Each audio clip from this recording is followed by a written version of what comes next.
Salut Juliette, Hello Adrien. comment ça va? Ça va bien. Ça va Les bien. hauts et les bas de la vie, ça va. Les fluctuations, Exactement. tu vas nous en parler. Donc tu t'appelles Juliette de Cointet et tu es professeure de yoga et aussi que tu enseignes la méditation et notamment une forme de méditation un peu particulière, la méditation engagée. Oui. Voilà pour, l'introduction, de ce que j'ai pu, apprendre de toi ces derniers temps, mais je pense que ce serait bien que tu nous décrives un peu ton parcours et ce qui te semble important, que les auditeurs sachent à ton sujet. Merci. Oui, effectivement, j'ai commencé, de manière assez classique à me former au yoga. Et c'est vrai que, le yoga, j'y étais venue aussi à la base parce que, je me suis sentie immédiatement bien quand j'ai découvert le yoga postural. J'ai senti aussi le calme mental qui venait avec. Mais j'ai pas du tout été le genre d'élève qui est tout de suite tombée amoureuse du truc, tout de suite allée au yoga 1 fois ou 3 fois par semaine. C'était un peu on and off, et c'est quand, je suis tombée sur une prof qui a profité du fait que le cours était un peu plus long, qu'il y avait un peu moins d'élèves, pour se lâcher et pour nous faire une petite intro philo, que je me suis dit: «Ah tiens, il y a de la philo dans le yoga, mais dis donc c'est intéressant, je n'avais jamais entendu parler de ça». Parce que tu connais la mode, du yoga, que bon voilà, qui est ce qu'elle est et qui est ni bien ni pas bien, mais qui du coup, peut pouvoir faire passer toute une vie finalement de pratique à ignorer, qu'il y a, un vrai fondement philosophique, qui accompagne la pratique. Et donc j'ai commencé à m'y intéresser. C'est ça qui m'a poussée à commencer un teacher training parce que c'était la manière d'approfondir ça. Assez vite, j'ai commencé à enseigner, mais surtout au tout début de mon enseignement, j'étais toujours, en recherche, d'autres profs, et j'avais commencé à faire de la méditation pendant mon teacher training, mais c'était une méditation sous une forme particulière avec, pas mal de mantras, de respiration mêlée à la méditation.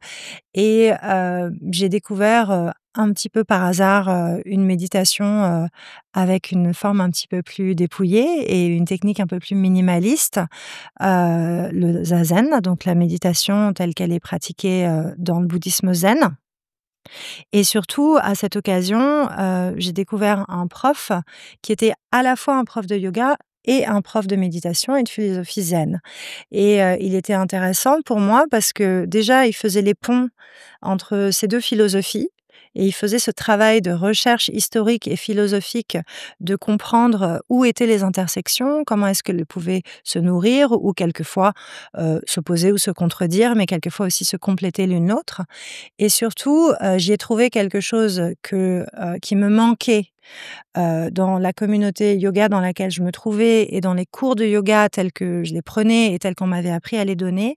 C'est-à-dire une résonance plus sociale, plus collective et plus éthique, qui est très présente, dans certains courants bouddhistes et zen, mais en particulier, dans l'enseignement de ce prof qui venait vraiment d'une lignée qui se réclame de quelque chose qu'on appelle le bouddhisme socialement engagé, qui vient principalement qui s'inspire beaucoup d'un philosophe, du XIIIe siècle au Japon, qui s'appelle Dogen, qui a beaucoup, travaillé sur l'idée que la pratique, c'était pas seulement la pratique formelle, c'était la pratique de chaque instant, de chaque interaction, de notre être au monde.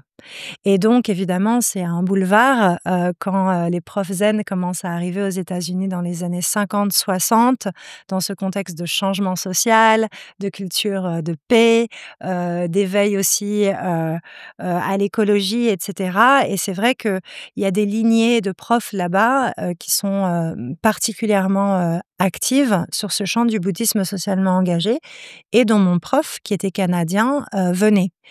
Et dès le début de mon enseignement, en fait, je me suis sentie vraiment à ma place, dans finalement, la fusion de ces 2 traditions, qui est exigeante parce que, encore une fois, elles sont pas, jumelles, elles sont différentes.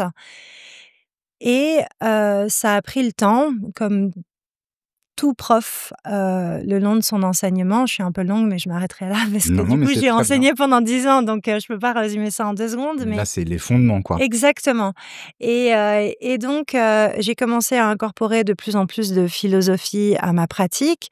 Ça peut prendre la forme, d'une introduction de 5 minutes dont le thème va être filé, mais aussi au gré des postures et de la pratique somatique qu'on fait dans un cours postural, mais aussi à m'intéresser vraiment principalement, et c'est surtout quelque chose qui est venu pendant le Covid parce que j'avais plus de temps pour réfléchir, j'ai récupéré du temps pour lire et cetera. Et puis aussi, avec tout ce qui se passait autour de nous, le pire climatique, le pire empire, politique, la montée des nationalismes, les crispations sociales, la dislocation du lien, tout ce que tu veux. Et c'est là qu'il m'est vraiment apparu qu'on avait besoin d'une pratique qui n'aidait pas seulement notre bien-être personnel, mais qui pouvait servir notre bien-être collectif et que cette pratique était pile sous mon nez. Et que donc c'était comme ça aussi que j'avais envie de l'enseigner, pas seulement, en pointillé, au gré de quelques cours quelquefois, mais qu'il me semblait que l'urgence était là, que le besoin était là et que, finalement c'était sans doute mon devoir et ma vocation, d'explorer dans cette direction. Si c'est Super, clair? mais c'est Voilà. limpide, je trouve. Parfait. Donc, ça va nous donner une bonne base pour développer. Tu as fait allusion, enfin, tu as mentionné des profs qui ont été importants dans ton parcours, notamment cette première prof qui a parlé de philosophie. Est-ce que tu veux Mais dire, je me souviens plus de tu sais, c'était un cours, Ah! c'était à Raja Yoga, D'accord, c'était sans doute, il y a, 14 ou 15 ans. Et je crois qu'elle s'appelait Yuko. OK. C'était une, japonaise toute mignonne. Elle m'a aussi inspirée parce qu'elle a quelque chose à laquelle, j'accorde beaucoup de valeur, chez des profs. Chez des profs, je cherche aussi l'incarnation de la pratique Mmh. et elle était extrêmement gentille et attentive et ancrée et donc quand elle parlait de philo aussi, c'était incarné. Quand elle parlait d'éthique, quand elle parlait de non-violence, ça faisait sens.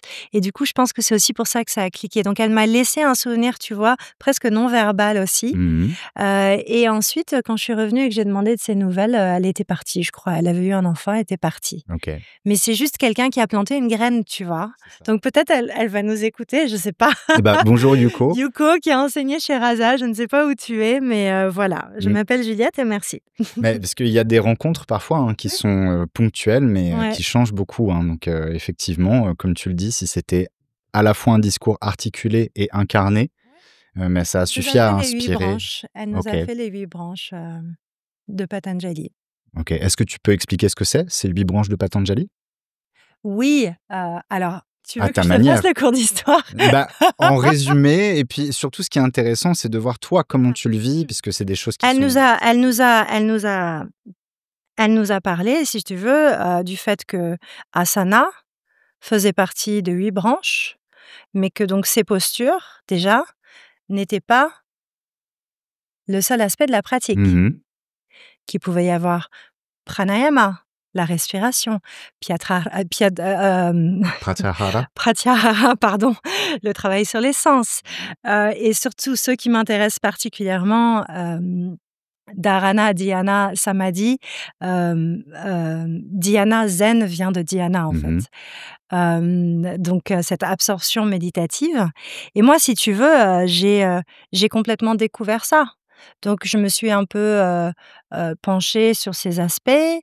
Hem, je me suis aussi, j'ai compris si tu veux, il y avait les yamas, il y avait les niyamas, on les enseigne de manière différente, donc il y a des profs qui te les enseignent en te disant: «C'est l'un après l'autre» et puis bon, le prof que j'ai suivi pendant le plus longtemps aussi parce que son enseignement faisait sens pour moi, disait: «Non, en fait, c'est tous en même temps». Mmh. C'est Plutôt comme cyclique, une c'est spirale horizontal qu'une et c'est échelle. simultané et c'est justement parce qu'ils sont en relation les uns avec les autres que ça devient vraiment une pratique d'attention et d'être au monde et d'être à l'autre à chaque instant. C'est pas Satya tout court, toutes les vérités sont bonnes à dire. Non, il y a Satya, mais il y a Ahimsa. Donc comment est-ce que je peux faire coïncider, par exemple, relationnellement, mon intégrité et la non-violence? Mmh. Question de tous les jours. Et tout ça, OK. tu vois? Mais donc pour résumer, souvent, donc là, tu as parlé des 8 branches, mais sinon on dit que c'est l'échelle de Patanjali où ça Mmh. part de l'éthique, du respect de soi, des Exactement. postures, de la respiration Les et ensuite prescriptions, les restrictions, voilà, la respiration, la méditation et ensuite, quelque chose qui est de l'ordre plus de, la qualité de notre attention, donc le travail sur les sens et ensuite le travail de concentration de objet à sujet, puis enfin de sujet à objet pardon, puis vraiment l'absorption dans l'état méditatif jusqu'à samadhi, l'absorption, totale dans notre expérience, qui peut être définie comme une présence radicale à ce qui est, sans le filtre de notre conversation, sans le filtre, du biais de nos opinions, de nos préférences. J'avais un prof qui décrivait ça aussi, qui le traduisait comme intimité. C'est une traduction assez belle. OK. Parce que juste pour préciser que Ouais. souvent, en fait, ça m'a dit, on traduit ça par l'éveil, mais là, tu as pas employé ce mot et il y avait plein de synonymes. Et c'est intéressant parce que comme c'est des termes qui viennent d'autres langues Bien et sûr, d'une tradition qui est assez ancienne, mais parfois, on en peut pas être fait, présent sans être éveillé, donc éveil, ça marche tout à fait. mais je pense, de nuancer ou d'ouvrir le champ des traductions, ça donne une autre idée, parce que Oui. sinon, il y a cette idée Et d'éveil, de surtout, la grand présence, c'est spirituel. une pratique, Mmh. et c'est quelque chose qui se renouvelle et qui se rafraîchit. Ça m'a dit, je crois qu'il y a encore, ces 2 conceptions qui s'affrontent pas forcément, mais qui disons coexistent. Hem, qui sont que bon, bah, il y a un état d'éveil et une fois qu'on l'a atteint, c'est comme si voilà, on était enveloppé dans un nuage d'éveil et qu'on redescendait plus jamais. Ouais. On a atteint la sagesse, on est un être éveillé. Je pense que certains êtres, peuvent effectivement être beaucoup plus éveillés que d'autres ou en tout cas incarner beaucoup plus la pratique, jusqu'au plus profond de leur corps, de la présence, de leur regard, de ce qu'ils dégagent. Pour ça, il faut un sacré bout de pratique. Mais c'est par exemple ce qu'on disait du Bouddha, c'est-à-dire que quand il arrivait, on comprenait tout de suite qui c'était Mmh. parce qu'il dégageait cette sérénité. Heu, il s'était apparemment quand même, libéré, d'un bon nombre de souffrances sans avoir rien perdu de sa lucidité et de sa présence, au contraire.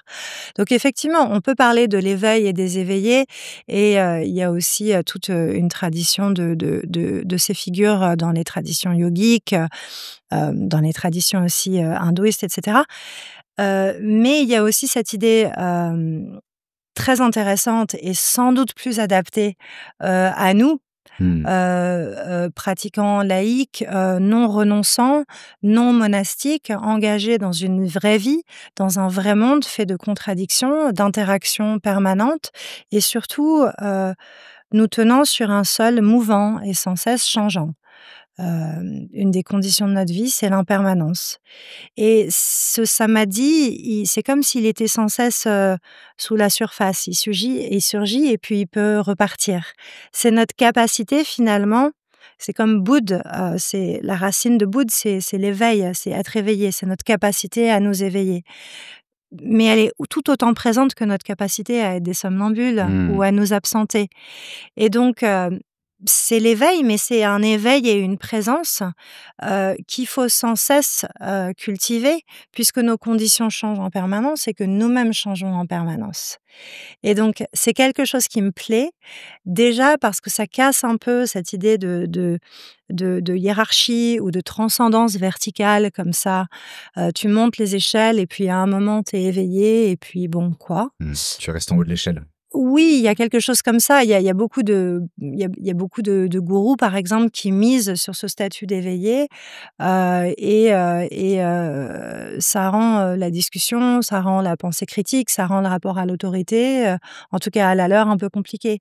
Donc moi, personnellement, c'est pas comme ça que j'ai envie d'enseigner et effectivement, je suis aussi beaucoup plus sensible aux profs, chez qui on sent vraiment l'empreinte de la pratique. On sent qu'il y a un chemin, on sent qu'ils viennent de loin, que leur chemin est absolument sincère, qu'ils ont énormément appris et compris par la pratique, mais que c'est aussi des êtres faillibles et qui sont capables de le dire. Parce que l'éveil vient aussi du fait quelquefois de tomber et de se relever. Mmh. Heu, voilà. Oui, donc ça nuance cette, figure des grands sages, immaculés, disons et c'est plus moi aussi, hein, Mmh. ça me parle plus de gens qui partagent, leurs expériences, leurs accomplissements, mais aussi leurs fragilités et leurs échecs. Et pour autant, il y a ce moine vietnamien zen, Thich Nhat Hanh, que j'aime beaucoup, qui dit: «Il peut tout nous arriver, on peut être en proie à toutes les émotions possibles». J'ai fait un cycle spécial, par exemple, de pratique sur la colère, où j'essaye de la remettre dans l'écosystème de nos émotions, sans la sacraliser, mais sans non plus en faire quelque chose Mmh. qu'on n'a pas le droit de vivre, parce que c'est vraiment délétère dans nos milieux, que d'essayer de refouler, ces émotions dites négatives. Mais tu vois, quand on est comme ça en proie à des pensées, à des ruminations, à des affects, à quoi que ce soit qui peut nous faire aller vers une action qui est, plus, disons, délétère que bénéfique, on a une pratique. Et donc on a ce moment de pause, on a cette perspective, on a cette attention de notre attention. Et donc ce qu'il dit, c'est: «Mais vous pouvez vous sentir comme vous voulez. Mmh. Vous pouvez avoir envie des pires conneries, mais vous avez pas le droit de pas pratiquer». Et au bout d'un moment, si tu veux, c'est pas une pratique dogmatique, parce que c'est la bonne chose à faire, parce qu'un maître l'a dit. C'est parce qu'il y a cette notion par l'expérience, et je pense que samadhi est lié à ça aussi, cette notion de shraddha. C'est, la foi, mais la foi qui vient de notre expérience. Il y a la foi aveugle, Mmh. j'ai pas les 2 termes, différents en pali, désolée, je m'en souviens pas exactement, mais ils distinguent 2 fois. Une foi qui est en fait une croyance aveugle, complètement dogmatique, parce qu'un gourou leur a dit quelque chose ou parce qu'on leur a rapporté quelque chose, et donc ils croient en un idéal, voilà, imaginé. Et il y a la foi éclairée qui vient de notre expérience. La méditation m'a fait comprendre ça. La pratique somatique m'a ouvert telle compréhension.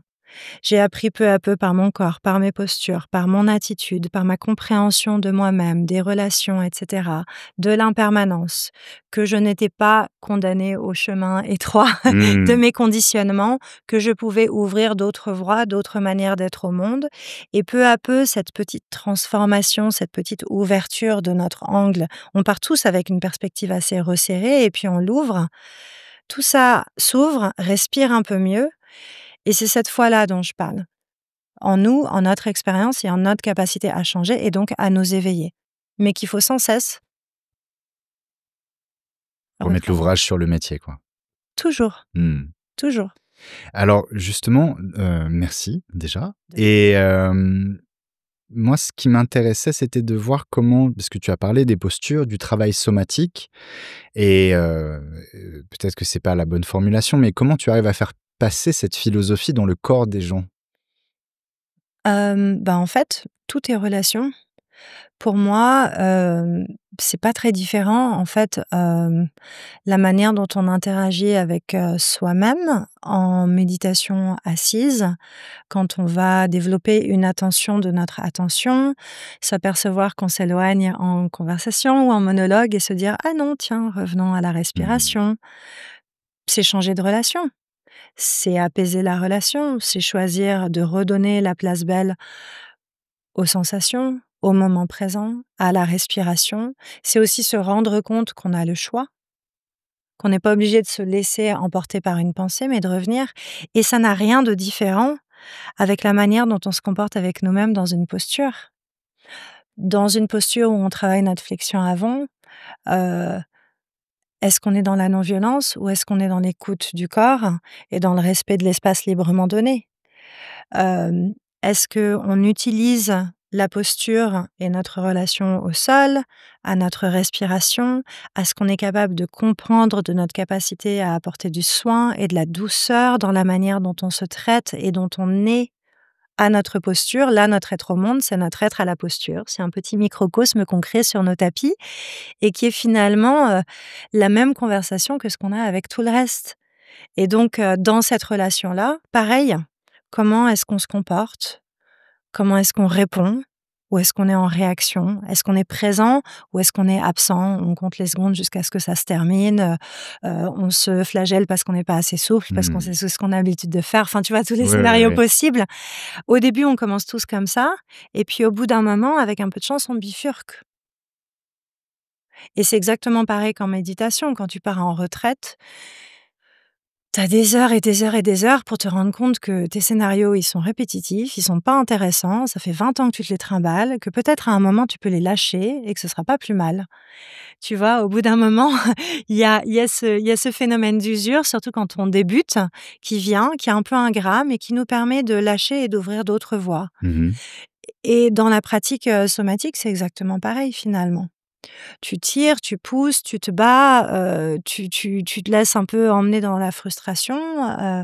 Dieu sait que ça a été mon cas parce que je Mmh. suis plutôt quelqu'un de volontaire, donc voilà, j'ai envie que les choses arrivent vite. Et puis au bout d'un moment, bah, tu apprends la patience. Et si tu veux, pour te répondre après un peu plus précisément, de manière méthodique et plus sur la pédagogie, Ouais. c'est ça qui t'intéressait? Le reste était parfait aussi, mais Hem Il y a j'essaye toujours quand je fais une introduction, de parler, d'un thème, de la manière dont ce thème peut tout à fait se rattacher et s'explorer dans notre corps. Hem, de quelle relation on parle quand on parle de ce thème, de quel enjeu? Hem et ensuite, bah, c'est pas compliqué, je propose, par exemple, des pratiques de respiration qui peuvent s'y rattacher. C'est intéressant, par exemple, quand on parle de suspension de la conversation ou quand on parle de créer un espace entre les pensées, de travailler sur les rétentions entre les respirations. Parce que dans ces rétentions, on s'en rend pas compte, mais il y a pas de commentaire. Et dans ces rétentions aussi, on crée une parenthèse où même si ça dure pas longtemps, on est complètement présent à nos sensations. Je sais pas si tu as déjà vécu ça? je vois, mais Ouais. du coup, c'est comme si les Et donc fluctuations du dialogue intérieur allaient avec celles de la respiration aussi quelque part? oui, j'essaye de alors c'est pas mécanique, Mmh. mais si tu veux, hem, j'essaye de créer des résonances. Alors quelquefois ça marche, quelquefois c'est plus de l'ordre de l'exploration, mais de créer des résonances entre quelque chose qui au début peut paraître un peu abstrait, mais qui finalement ne l'est jamais, parce que les concepts se rattachent toujours à des applications très, très, très, très concrètes dans nos vies, hem à une certaine manière d'être en relation avec nous-mêmes par le souffle et par les postures.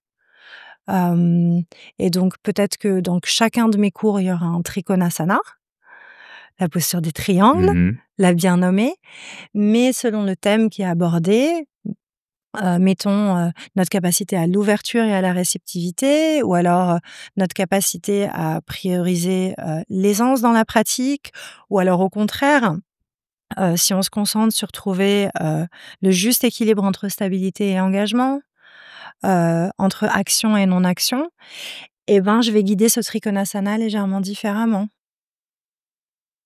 Tu vois ce que je veux Mmh. dire? Mais toutes les postures finalement, de la posture la plus engagée à la posture la plus yin, à la posture de méditation assise ou allongée d'ailleurs dans toutes les positions que vous voulez, on n'est pas obligé de méditer en lotus, débarrassez-vous, Mmh. petite parenthèse, débarrassez-vous de ce complexe, mettez-vous bien, jusqu'au shavasana, et jusqu'au mouvement. En fait, tout est prétexte à explorer ce thème. Est-ce que ça fait sens? Je pense. En tout cas, pour moi, ça Ouais, fait sens que tu as ouais. un discours très articulé et très clair, donc je te remercie pour ça. Mais non, mais de rien. Donc ça, c'était un peu à la fois Un l'aspect champ large. philosophique du voilà, mais large, mais avec une application concrète en même temps, la Oui. philosophie du yoga et comment concrètement dans tes cours, ça fait que ça donne une dimension différente de la pratique uniquement posturale ou presque gymnique qu'on peut retrouver dans certaines, postures dans certains cours de yoga, pardon. Ouais. Donc, tu as déjà fait des parallèles entre la Je prat voudrais juste ah rajouter un mais je t'en truc, prie. c'est que, quand, quand ce travail, quand ce thème se déploie à travers les séquences, c'est pas moi qui continue à faire un cours de philosophie. Ça devient vraiment voilà, on a exposé le thème, on a exposé un peu l'intention. J'y reviens quelquefois par bribes quand c'est le moment, quand ils sont dans des postures où ils peuvent m'écouter, comme une posture de l'enfant ou quand on arrive un petit peu à la fin de la pratique et cetera. Mais quand on est dans les postures, Mmh. ça prend plus la forme de vraiment guider leur attention vers leur point de contact, guider leur attention vers leur qualité de la respiration, vers les choix qu'ils sont capables de faire pour eux-mêmes. En fait, finalement, s'approprier le thème, s'approprier la question et l'approfondir dans leur corps. C'est-à-dire que c'est pas un cours magistral de philosophie sur des postures, c'est important pour moi de le dire. Ça prend la forme d'une exploration sensible et ensuite on boucle la boucle. C'est intéressant cette notion de s'approprier, enfin, c'est là que ça devient incarné et donc Oui. c'est ce que tu as perçu, chez, Yuko donc la première fois et voilà donc elle s'était approprié la chose, et elle le vivait vraiment donc c'est bien parce que i dans le yoga, il y a beaucoup de discours, il y a beaucoup de textes, beaucoup de termes. C'est justement enfin, on y reviendra peut-être, mais comparé au zen ou au Japon où c'est beaucoup plus dépouillé, même s'il y a un corpus, Il y a aussi un gros le corpus, hein. en Inde, c'est très il y a beaucoup de textes, beaucoup de commentaires et les catégories et les sous-catégories et les exceptions et donc en fait, c'est bien de resserrer et surtout d'incarner ce discours, que ce soit pas simplement verbal ou mental. Mmh. Tu parlais aussi donc de ce prof de zen et de yoga qui t'a inspiré. Est-ce qu'on peut citer son nom? Oui, bien sûr, c'était Michael Stone, OK. ça a été vraiment, il est malheureusement, mort, prématurément, mais c'était vraiment, le prof avec lequel, je me sentais, vraiment bien et chez Mmh. moi et inspirée et disons, dans une bonne direction de recherche. Et s'il n'était pas mort, je pense que j'étudierais encore avec lui aujourd'hui. J'ai fait pas mal de formations avec lui, de retraites avec lui et il a écrit des bouquins qui sont, assez admirables, à la fois, sur la philosophie du yoga, mais aussi, sur les enjeux, justement, politiques et collectifs, de nos pratiques. Il a vraiment déblayé beaucoup de chemin à ce niveau-là. Donc on reparlera donc c'est lui qui t'a initié au zen, si j'ai bien Ouais. suivi? OK et donc le zen, on va en parler peut-être de façon plus approfondie parce que je sais que c'est central dans ta démarche, disons. Mais quand tu me parles de ça, de ce bouddhisme socialement engagé, ça me fait penser à Bernie Glassman. Oui, complètement. Et Mais zen physical aussi. est-ce que tu peux dire un mot là-dessus? Bah, Sur lui? justement, c'était un ami et un prof de Michael. Bernie Glassman, c'était, quelqu'un, d'extrêmement intéressant, qui, bon alors, vous googlez-le, hein, parce que, Mmh. sinon je vais mettre 10 minutes à raconter sa vie, mais en gros, hem, c'était un prof américain, qui a très vite compris que sa pratique se limitait pas, à ouvrir un centre zen quelque part et son enseignement non plus et lui, alors il a fait des choix très, très, très radicaux. Hem, il était, déjà c'est un grand pacifiste, ensuite, il était très, très engagé dans des initiatives, de changement et d'accompagnement social aux États-Unis donc il a ouvert, une boulangerie qui était en fait un centre de réhabilitation, pour des gens, sans abri. Et il a aussi encouragé, les gens, plus, privilégiés ou, plus, voilà, bourgeois, Mmh. qui venaient pratiquer dans ces centres, à aller partager l'expérience des gens qui étaient dans la rue. Il croyait beaucoup, enfin il croyait beaucoup, c'est pas une croyance, c'est un fait à, cette qualité d'inter-être et d'interconnexion, hem, ce lien, intimement tissé, que nous constituons en tant que société, et à cette nécessité, par la pratique, et par nos vies, d'essayer disons, reconstruire les liens qui se sont détruits entre les classes sociales, entre les communautés, entre les gens et à faire société et à surtout se rappeler que nous sommes l'autre et l'autre est nous.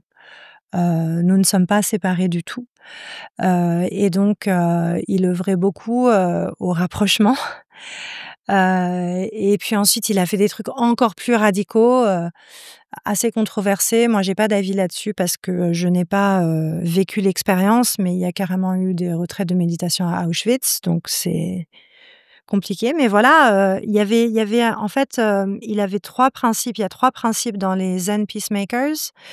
Les 3 préceptes, c'était, bearing witness, donc déjà les yeux grands ouverts sur le monde et accepter d'être témoin sans ciller, avec lucidité, avec acceptation, sans jugement, sans préjugés et sans se mettre la tête dans le sable, des misères du monde. Ensuite, il y avait cette idée que, on essayait, de développer notre compassion avec la situation, vraiment. To be with. Hem, et de trouver une issue, si tu veux, bénéfique à la situation, mais en tant que tout. C'est-à-dire pas moi le sauveur et vous les opprimés, mais voilà, nous sommes un tout avec toutes nos différences et ça vaut, pour, des gens, qui sont à la rue, mais ça vaut aussi, pour, des néo-nazis en face de toi. Nous sommes un tout. Comment est-ce qu'on peut faire pour trouver une issue bénéfique à toutes les parties de cette situation? Bénéfique, pacifique, radicalement inclusive. En suspendant son jugement, très important. Et ensuite, taking action. Et peut-être que l'action bénéfique ne vient pas tout de suite. Peut-être que la situation est trop complexe. Peut-être que la réponse n'est pas là. Mais dans ces cas-là, on continue à être témoin et on continue à travailler, à chercher l'issue bénéfique à tous. De cette manière, encore une fois, radicalement inclusive et non discriminatoire. Donc c'est une pratique très, très radicale. Voilà.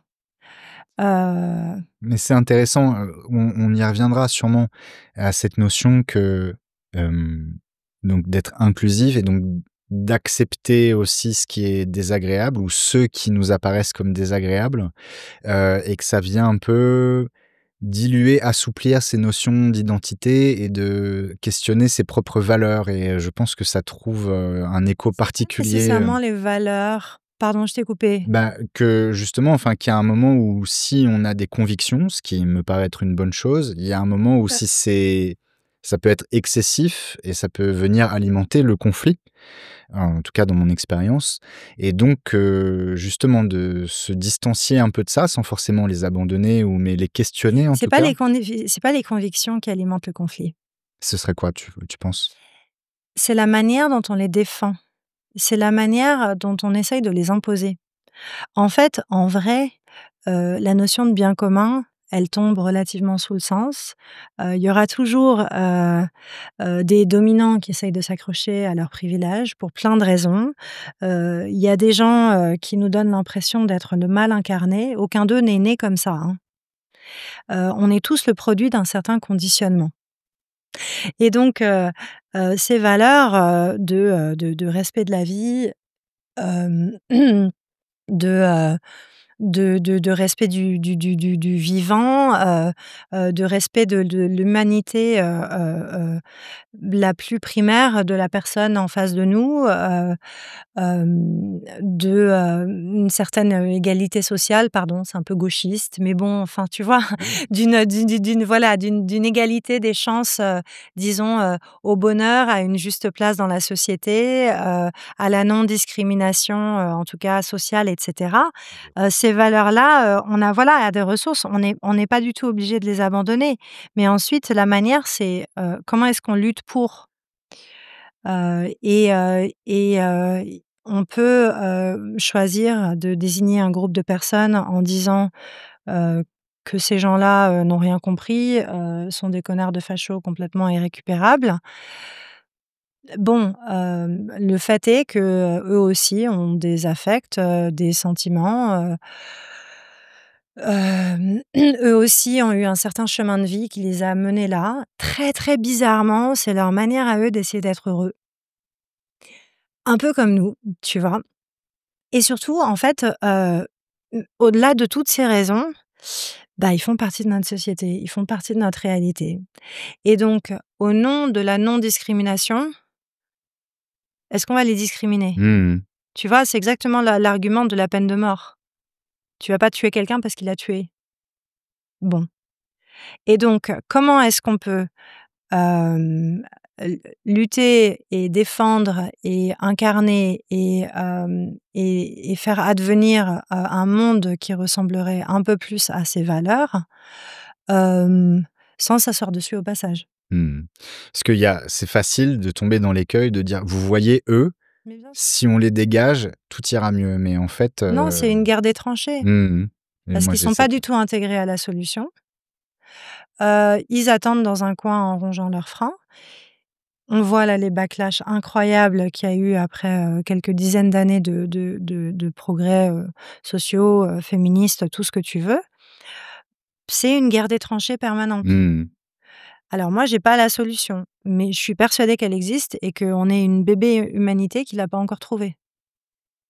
Parce que, si tu veux, c'est, enfin, c'est moyenâgeux la manière dont on se comporte encore les uns avec les autres. Oui, je trouve. Mais tu n'as pas la solution, mais en revanche, tu as des propositions, me semble-t-il. Tu m'arrêtes si je me trompe, mais Je sais pas si j'ai des propositions, mais en tout cas, si tu veux, on a des pratiques qui sont pas seulement, des credos philosophiques, mmh, ou des, préceptes éthiques, parce que ça va pas très loin, ça reste de l'ordre du concept, c'est pas très incarné. Mais justement, on a des pratiques pour essayer, d'élargir un peu,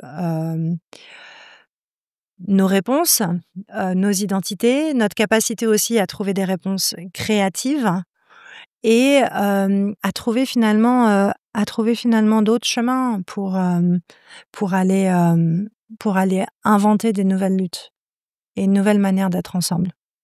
et alors du coup, maintenant, qu'est-ce que c'est la méditation engagée? Alors, ce que j'appelle méditation engagée, en vrai, c'est un espace de cours. D'accord. C'est un cours que je donne. Je l'ai appelé comme ça parce que je savais pas trop comment l'appeler. Il y a entre 20 et 30 minutes de philo au début. Et cette philo, pourquoi est-ce que je l'appelle engagée? Parce qu'elle est résolument tournée sur le monde. Elle est pas hors sol.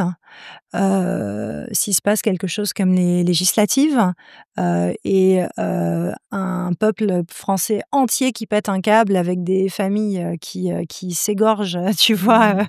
tous les dimanches, bon, bah, on va en parler, de comment est-ce que la pratique peut peut-être nous aider, heu, à faire un peu plus, société et à surtout, hem, avoir ces conversations autrement, sans pour autant renoncer à les avoir ou renoncer à nos valeurs. Hem, S'il y a Gaza, bah, en fait, on parle de Gaza. Heu, donc si on repart du principe que qu'on est en relation permanente avec ce monde qui nous entoure et qui traverse nos corps et nos cœurs et nos esprits, hem, cette méditation, elle est engagée déjà parce qu'elle s'adresse à ce monde. Parce que, contrairement à beaucoup d'autres espaces de philo de yoga que je critique pas du tout, mais qui font ce choix que je peux comprendre, hem, elle choisit vraiment, de mettre les pieds dans le plat Mmh. et de dire la réalité du monde qui nous entoure. Parce que c'est bien gentil de prôner la paix et la non-violence, mais au bout d'un moment, il y a des moments, il y a des gens qui sont plus ou moins privilégiés, qui sont plus ou moins touchés par des réalités, pour lesquelles d'ailleurs c'est plus ou moins facile, d'appliquer certains préceptes ou, de ressentir les bienfaits de la pratique parce que, en fait, moi, je suis, une petite, parisienne, blanche qui médite depuis X années et même si je peux être, pour des raisons personnelles, absolument, effondrée, par exemple, quand les, conflits au Liban commencent. Bon, quand je parle de capacité au calme, je vais pas en parler de la même manière à moi-même ou à mes, élèves dans mon cas, qu'à mes potes libanais qui sont là-bas, tu vois? Mmh. Voilà, Oui, oui, c'est tout est relatif. Mais ce qu'elle a d'engagé cette, philosophie, c'est que c'est pas qu'elle est partisane, parce que intéressant. je, heu, je pense que les gens savent pas pour qui je vote. Bah, sans doute pas, à droite, mais si tu veux, pas Mmh. exactement pour qui je vote et le but, c'est que tout le monde puisse se sentir inclus Et ça, c'est hyper important. Si quelqu'un vient à mon cours, quelle que soit, l'appartenance politique, en fait, c'est pas de ça qu'on parle. Mmh. J'essaye d'aller un peu plus profond dans le problème, de trouver un sol commun sur lequel tout le monde est d'accord. Bon, on a un problème de discrimination, on a un problème de dislocation du lien social, on a un problème de destruction du vivant. Bon, alors là, tout le monde n'est pas d'accord, mais bref, voilà, Oui, oui, voilà, les bon. nuances.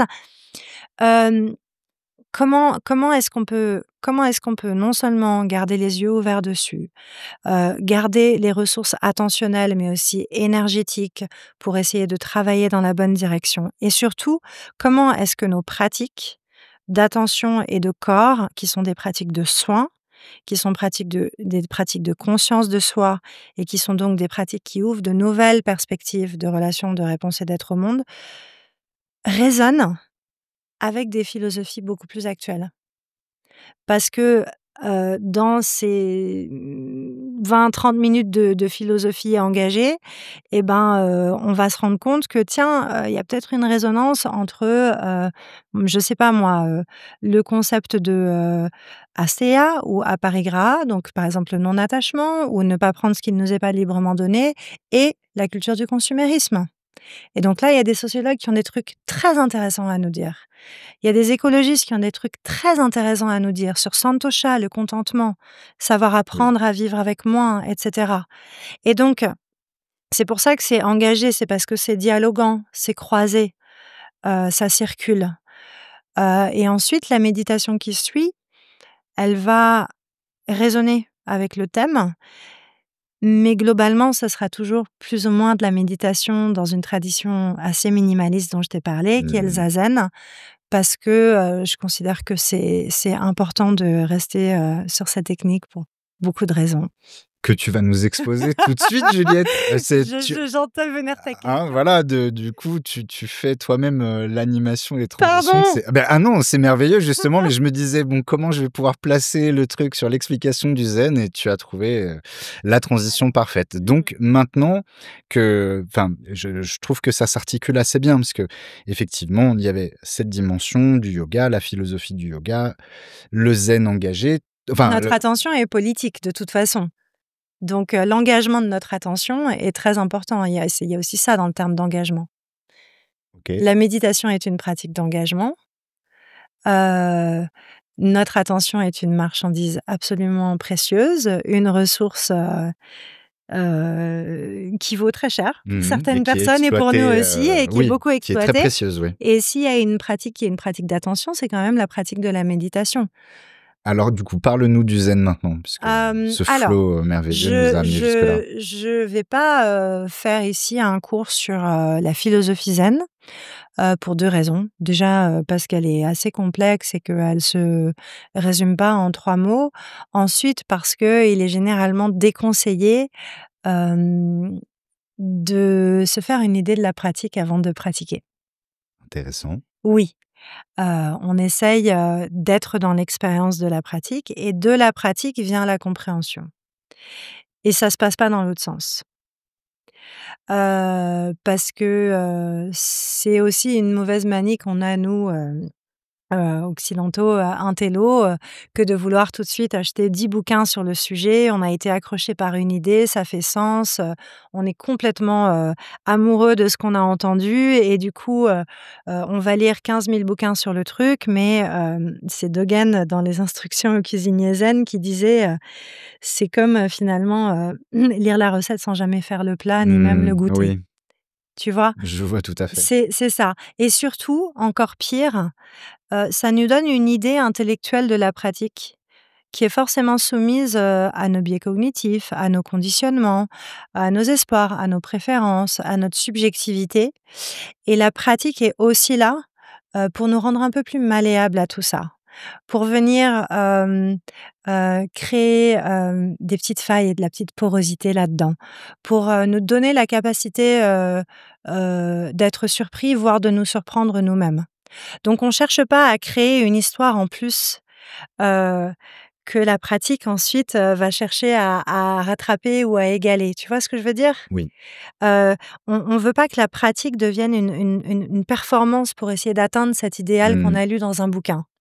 Donc on cherche à éviter, de rajouter des conditionnements, on considère qu'on en a déjà suffisamment.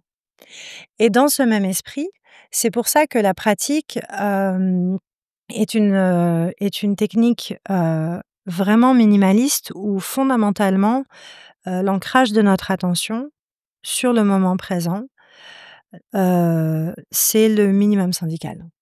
C'est-à-dire quelle que soit la position qu'on choisit et encore une fois, c'est pas nécessairement la posture assise, j'insiste sur ce fait, mais c'est hyper validiste de dire ça, donc on peut méditer dans toutes les positions, à condition d'essayer de pas s'endormir si on Mmh, est, oui, allongé, sinon ça devient une sieste, qui mais on sont s'en plus rend ou moins compte assez favorables. vite. Mmh. Heu, mais si tu veux, nos points d'ancrage pour notre attention sont la respiration, les 5 sens, les sensations et c'est tout.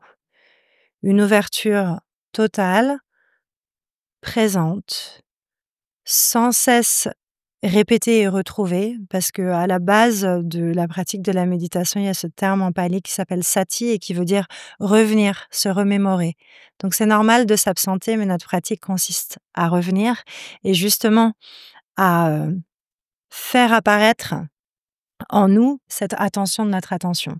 Cette instance qu'on peut ne pas avoir au départ. Au début, on est un peu entraîné dans toutes les directions et au bout d'un moment, cette partie de nous, cette attention de notre attention, dont on trouve d'ailleurs beaucoup d'équivalents dans les traditions yogiques et cetera, tu vois? Genre, cette conscience universelle et cetera, hem, nous apprend, à nous guider nous-mêmes, presque à nous auto-parenter, à nous reguider vers les sensations, la respiration. Et il y a quelque chose d'assez dépouillé là-dedans, qui nous met beaucoup face à nous-mêmes.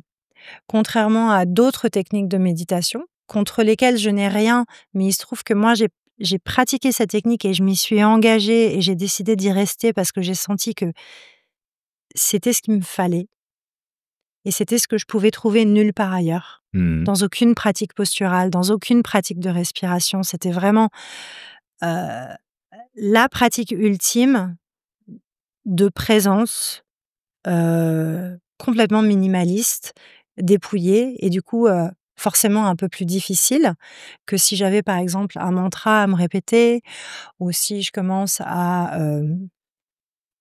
travailler sur la respiration. Tout ça, c'est quelque chose qui va, beaucoup plus aisément guider mon attention, et l'éviter de se disperser. Alors que si elle a pas de hocher, je me souviens, on parlait de ce terme de hocher la dernière fois, on est très facilement face à soi-même. Et ça, Et c'est on voit difficile. très facilement le singe qui saute d'une branche à l'autre et généralement, les premières pratiques, c'est: «Oh mon Dieu, quelle merde! Mmh. À quoi est-ce que j'ai affaire? Qui est cette personne qui se révèle à moi?» Mais si tu veux, avant d'y avoir fait face et avant d'avoir appris par les moyens les plus simples et les plus minimaux, c'est presque en fait de survivre du de la survie en milieu hostile, mais dans ton esprit, tu vois? Avec juste genre un bâton et un caillou. Tu vois? C'est désolé pour, cette métaphore, mais avant d'avoir appris dans ces conditions qui sont pas forcément faciles au départ, à vraiment, hem, comprendre à quoi tu as affaire, comprendre ce flux de pensées permanent et apprendre avec la plus grande patience à accepter de les laisser de côté.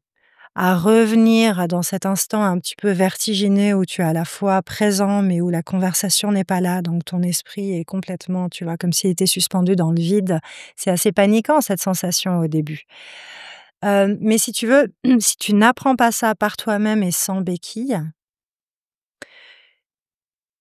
je trouve que quand tu te retrouves dans ces situations dans la vie, tu es un peu plus démuni. Mmh. Parce que si tu veux, quand tu vas te retrouver face à quelqu'un de difficile dans le métro ou, face à quelqu'un de difficile dans une conversation politique, tu vois, tu vas pas faire 10 salutations au soleil pour te calmer. En fait, c'est maintenant. Mmh. C'est tout de suite. Il y a un côté dans le zen qui me plaît beaucoup parce que moi, je viens des arts martiaux et donc c'est Mmh. très présent et donc il y a ce côté, Zanshin. zanshin, l'attention, Ouais. et ce côté minimaliste et immédiat où c'est comme un coup de bâton, un coup de sabre, c'est maintenant. Il y a pas de, Oui. il n'y a pas de discours, pas de blabla, c'est Oui, quelque chose de très direct, quoi, et donc je oui. pense que c'est pour ça que ces courants se sont rencontrés. Et Heu, il y a aussi des états, et des rencontres avec toi-même et avec les autres que tu peux pas étirer, tu peux pas shaker, tu peux pas, les faire passer comme ça, avec, une séance d'endorphine et ça va passer momentanément si tu veux, mais c'est les symptômes qui vont passer. Ta capacité à réagir un peu autrement, à cultiver, ton calme et le calme, c'est pas l'absence d'engagement et l'absence mmh, d'action, mais la capacité à agir et à continuer à être engagé avec calme, heu, à être, la personne calme sur le bateau dans la tempête, tu vois? Qui est capable de faire preuve de sang-froid et qui est pas complètement, sans cesse, victime de chacune de ses pensées et de ses affects et dispersée comme ça dans tous les sens, dans sa propre énergie et du coup dans l'énergie des autres. Hem, Elle vient aussi de cette capacité à être dans une pratique relativement minimaliste où tu es un peu sans filet et donc tu apprends à faire ça. Je sais pas si ça fait sens? moi je trouve donc Ouais, voilà. les auditeurs jugeront, J'espère, mais mais toutes les méditations sont bonnes, c'est juste oui. celle que j'ai choisie, voilà. Voilà, exactement. Donc ça, C'est pour celle le qui coup, m'a aidée c'est très d'expérience, clair et voilà. c'est celle sur laquelle tu t'appuies. Ouais. Pour conclure, parce que je pense que c'est important et c'est bien parce qu'on a pu parler de plein de sujets sans rentrer dans celui-ci. Moi, une chose que j'apprécie dans ton travail, notamment dans ta communication sur les réseaux sociaux, c'est que justement tu t'appuies de façon très explicite sur cette tradition et d'une façon, moi, qui me convient parce que ça donne un ancrage sans être justement verbeux ou tu prêches pas. Mmh. Mais, est-ce que tu peux expliquer un petit peu ton lien à la tradition et en quoi justement, au lieu que ce soit un enfermement ou un obstacle, ça devient une ressource pour toi, ton cheminement personnel et pour, les gens qui te suivent? Bah, déjà, c'est un sujet d'étude permanent. Il y a des textes que j'ai lus, des textes que j'ai pas lus. Il y a différentes écoles de zen. Il y a, Est-ce que tu peux des retracer un petit peu d'où vient le zen? Parce que tout Oui, le monde connaît le terme sans forcément savoir ce que oui. c'est. Au 6e siècle, un sage est venu d'Inde en Chine, Bodhidharma. Il est extrêmement important, dans la tradition zen, hem et c'est lui qui, a fondé donc de dhyana, hem, cette école, de pensée et de méditation, appuyée sur cette pratique de dhyana, hem, en Chine, pardon, et c'était le Chan Mmh. qui a donné le zen. Il y avait, il y avait des courants au Japon avant, le 12e, 13e siècle, les écoles notamment Tendai qui s'en rapprochaient un petit peu, mais c'est vraiment Dogen qui, a fait le chemin, en bateau, du Japon jusqu'en Chine pour ensuite revenir jusqu'au Japon, et qui a beaucoup écrit et qui a beaucoup, étudié en Chine, et qui a ramené des koans, enfin les koans, c'est ces Qu'est-ce que c'est petites, un koan? oh mon Dieu, Est-ce que c'est si possible tu veux qu'on d'expliquer? alors très vite, c'est une histoire ou une anecdote qui est censée avoir vraiment eu lieu, mais alors après, qui Mmh. sommes-nous pour vérifier? Parce qu'il y en a qui datent du 7e ou du 8e siècle en Chine. Hem Et donc par exemple, bah, justement, il y a plusieurs écoles zen. Il y en a plein, hein. Il y a des écoles hyper hardcore où on considère que si tu fais pas 1000 marathons en 1000 jours, tu peux pas atteindre l'éveil. Très clairement, tu vois? Moi, j'adore le zen, je m'identifie pas à ces écoles. Oui. Donc il y a un peu de tout, hein. Il faut se renseigner, il faut avoir une pensée critique, le zen, c'est très, très large, exactement comme le yoga. Mais il y a 2 grandes écoles. Il y a l'école Zen Soto, qui est principalement fondée, hem, sur la pratique de la méditation, qui s'appuie sur la pratique de la méditation zazen, dans cette technique, assez, dépouillée, mais quand même avec des ancrages attentionnels, stricts et une méthode, dont je parlais tout à l'heure. Et il y a le Zen Rinzai, qui, s'appuie sur la méditation, mais aussi sur l'étude de ce qu'on appelle des koans. Et donc le koan est une petite, historiette ou anecdote ou un dialogue entre un maître et un élève. Ça peut se présenter sous la forme d'une devinette ou alors d'une phrase très étrange comme, «Quel est le son d'une main qui applaudit?» Une seule main. Une seule main évidemment, bah non, sinon c'est pas drôle, Bah, oui, oui. évidemment. Ou, hem quel est votre visage original? Celui que vous aviez, avant que vos parents, vos grands-parents et vos arrière-grands-parents soient nés. Et donc, ça, c'est des koans faciles, hein. Mmh. Ça, c'est les faciles.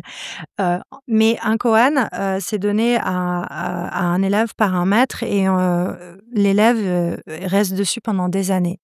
Parce que le koan qui se présente à notre esprit, à notre corps et à notre cœur par des mots, on croit, qu'on va pouvoir le résoudre par la logique et par l'intellect pur et il est spécialement fait pour court-circuiter notre tendance à cette mainmise de l'esprit sur notre expérience. Et en fait, le koan est là pour, nous inviter à comprendre son sens plus profond, qui est un sens souvent non verbal.